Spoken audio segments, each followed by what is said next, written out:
Welcome back to the channel. Today we're going to be looking at what you need to look for during your punch list. Back here at the home in the Springs, we're making a lot of progress. As you can see from behind me, we've gotten a lot of the siding completed, actually all of it. We're using a James Hardie cement board on the home. So we will continue with that and then get ready to do our painting. We'll take a look at a lot of the details of the home today. Don't have a cameraman, so hopefully this won't be too shaky for you. Okay, here you go. Look at the elevation. You can see we have two different types of material being used. All of it James Hardie. We have an 8-inch plank, and then we're doing a board and bat on the top up there, which will be in white. So the house will be offsetting colors in a white and a navy blue, a light blue. You can see they finished up the sidewalks. We've got the entry coming up to our home. Everything being completed there. Look over to what will be our side yard over here. And what I'll point out is sort of how they configure these side yards. We're going to have a fence that goes across corner to corner on the buildings. And then as you can see here, they put in some stairs onto this concrete pad. Pretty obvious that, you know, this doesn't work. So first thing we're going to do when we move in is we're going to go ahead and frame out a about a 12 by 14, a little bit larger than that pad, in a deck. We'll have built-in seats and a few things like that.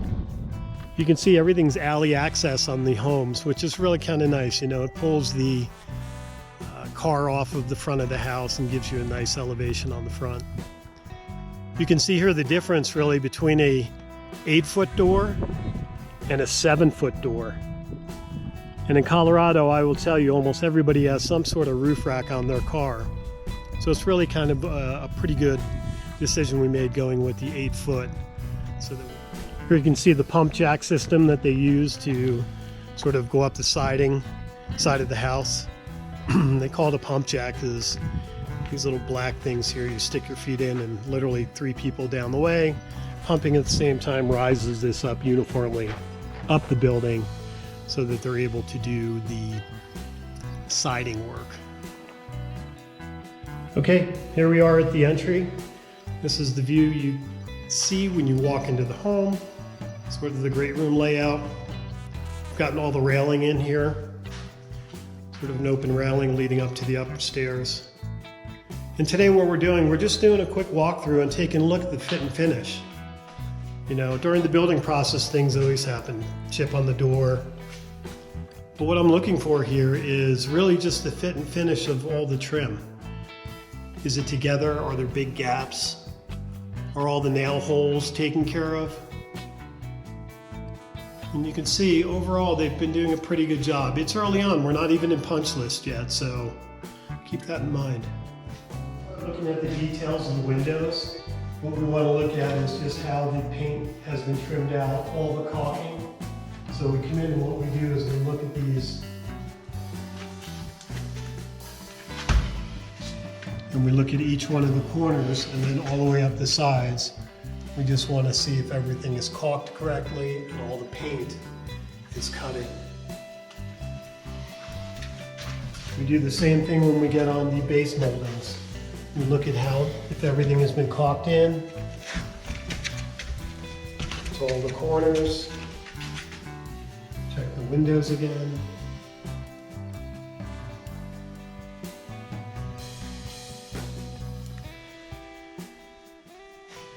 And then we start looking at all of our face cover plates, just how they're done. Same with all of the doors, the finishes. And then on this one, they painted our front door a nice color blue. And we'll just make sure it's all covered correctly.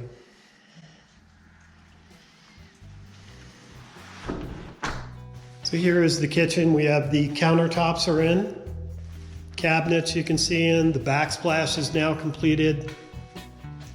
Pretty nice for the countertops.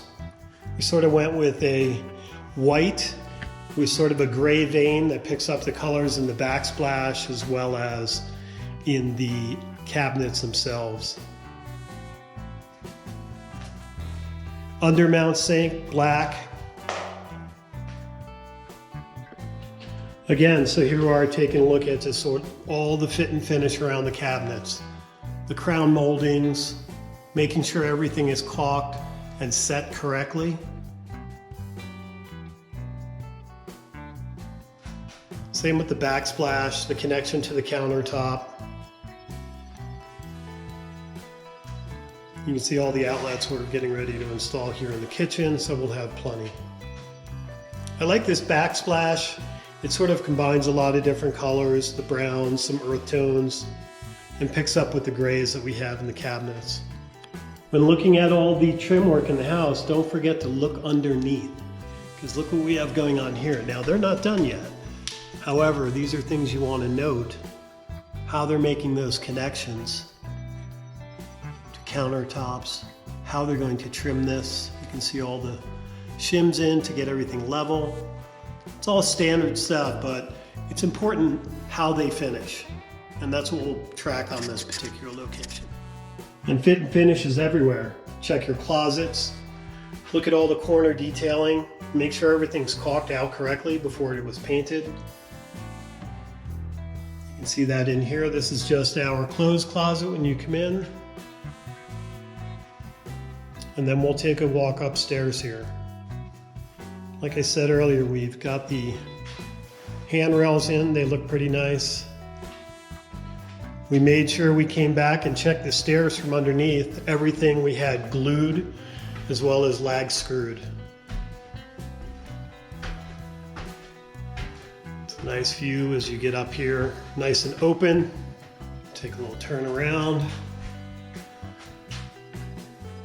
So this part of the master we're going to build out, like I said, with some custom desk here. We had it hardwired down to the fiber box so that we can bring that up here and have good signal.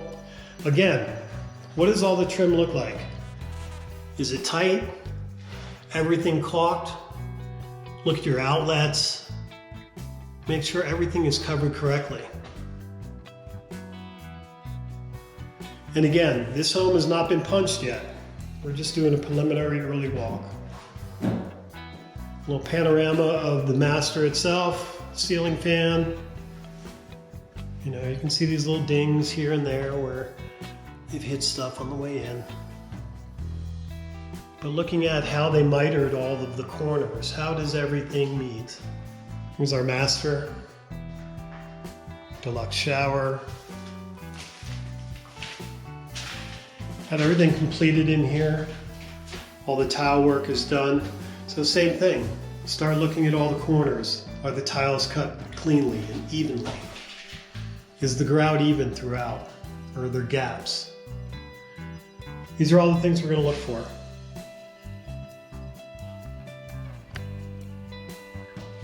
Dual sinks, mirrors to go in, pretty straightforward stuff. Again, same countertop material as downstairs, sort of the off-white with the gray veins. And again, back out to the master. What we like about the layout, how we did it here, is the separation of space from the master back to the secondary bedrooms. And again, we're getting everything put together in here. These two rooms actually are completely soundproofed with bad insulation in the walls, so that even the common wall where it is right here, it goes from this closet to the master closet. We have that insulated with some sound bat as well. That sound bat continues all the way into our secondary bathroom. We did all of the walls in here so that we have a sound separation. You know, overall, we're pretty happy with everything we're seeing so far. A couple of issues we had is during the selection of cabinetry, even with being in design, we still had a miscommunication I asked for the cut sheets on all the cabinetry. They gave me a plan view layout. And failure on my part, I didn't follow through to get those cut sheets. And what has happened is we were expecting to have soft close in all of our kitchen, and that just didn't happen here.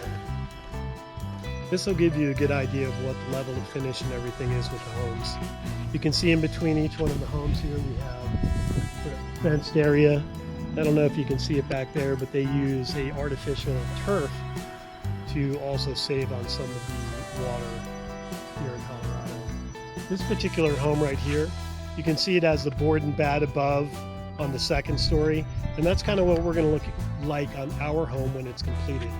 The board and bat up top with a two-tone paint. So the home behind me is one of the model homes, and this was one of the earlier ones that we went out and took a look at as we started to figure out who we wanted to use as a builder.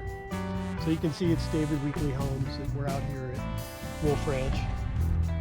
And if we get some time today, we're going to go ahead and walk through and look at some of the pitfalls of when you buy from a builder, what you need to look for. The models are just beautiful.